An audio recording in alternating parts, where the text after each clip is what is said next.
Why am I drinking a beer with no alcohol in it? Same reason I've been doing it, just about any chance I can get for the last 7 months. I'm proving a point to myself.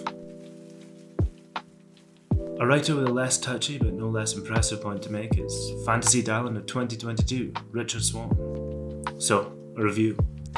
His books, good. Patter, also good. His hair, not for me to say. His point, other than how interesting lawyers are to other lawyers? A world without lawyers? Jimmy, I've stolen your dreams from under your expensive hair and wear them to bed each night with a glass of your tears. Neat, of course, just like my cover art. This book kicks off with the characters of a prison yard and also the pacing of a prison yard.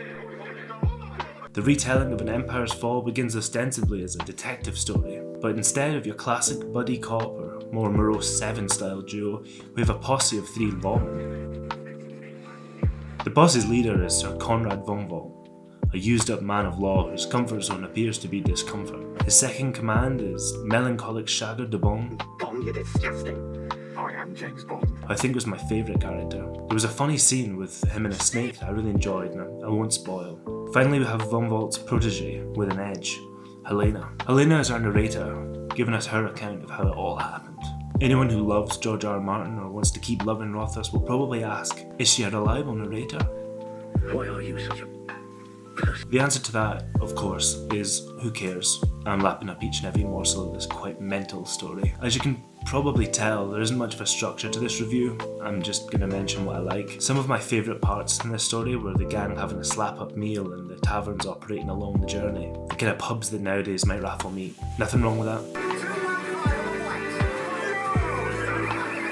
Like many of my favourite RPGs, the posse meets some side characters who are completely off their onion, and I'd planned to add some of the quotes to the video to maybe fly around the frame, but that's not going to happen as I haven't really got a clue what I'm doing with video editing, so please bear with me. So the character dynamics are something reliable and something fresh, which is all anyone really wants from a good book, but it's the magic element too that grabbed me. Hocus pocus, there's pizza on your focus. I won't be calling it a magic system. It's a honking phrase. Feels like we're trying to industrialise fantasy. Disgusting! I'm not a fan of that. Reading through this book, it's so very clear Swan loves Star Wars. Possibly. I'd be willing to stake this pie on him being a Clone Wars head. Here, here. Oh, I should have mentioned, I'm filming myself making a pie, staking Guinness. Why? Couldn't bear the thought of seeing my gormless face on camera, and I can't work a slideshow. So, pie it is. Helena's point of view watching Von Volt work gives the distinct feeling of a Padawan recounting their first few missions with the Jedi Master. The Emperor's voice is the magic element. Von Volt is an Emperor's justice, kind of like a cop, lawyer, Jedi, and he uses this power to coerce truths from the living and the dead. It felt so much like a Jedi mind trick that I couldn't help but smile each time it was used. The Star Wars reference isn't a criticism, it's a gigantic wet kiss on the lips. I mean, chapter 2 even ends with our Justice Conrad quipping, I have a bad feeling about this place.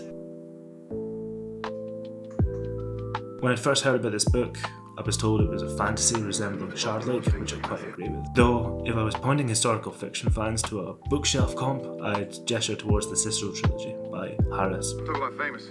Everyone's heard of Cicero. I started reading fantasy with Martin's A Song of Ice and Fire and never really moved on. If you're like me, you probably found Joe Abercrombie along the way. He's probably my favourite these days, funny bastard. But then after you finished his books, you couldn't find anything else all that similar to quench that thirst. Well, this could be it, or very, very close. It's quite refreshing.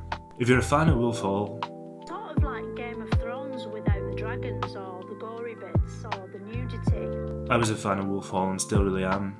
If you like that, then the dry wit in this book will appeal. The historical setting too should appeal. It's a bit Roman Empire, a bit Holy Roman Empire, very German, nothing wrong with that. Listen, don't mention the war. I mentioned it once, but I think I got away with it. Speaking of what's next, it looks like we're getting more of the same from Swan. There are 3 books in this trilogy, which, as I understand it, is how it works. Just like industry titans, Abercrombie and Sanderson, I've read that Swan will also be dipping back into this world in a new age. How do you all feel about that? I'm quite excited. Positively quivering, actually. Anyway, I'm about to eat most or all of this pie now. I know this looks like a winter meal, and it's August, but frankly it's Scotland, and if you know, you know. Ooh, yum. And if you don't, our summer was a fortnight in early May. So, the score. As you probably gathered from watching this video, I'm not very good at cooking. This pie top is supposed to read 5 out of 5 in Roman numerals, as in I really like this book, but it doesn't. Anyway, I really did like this book. I'll be coming back to this writer, and if you haven't given it a shot, I would heartily recommend. Let me know if there's any books that you'd like recommended. reviews, anything like that. I don't know if I'm going to do another video. This is quite fun.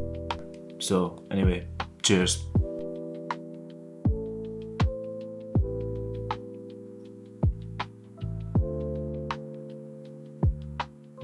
I ran out of things to say. 5 puff pastries out of 5.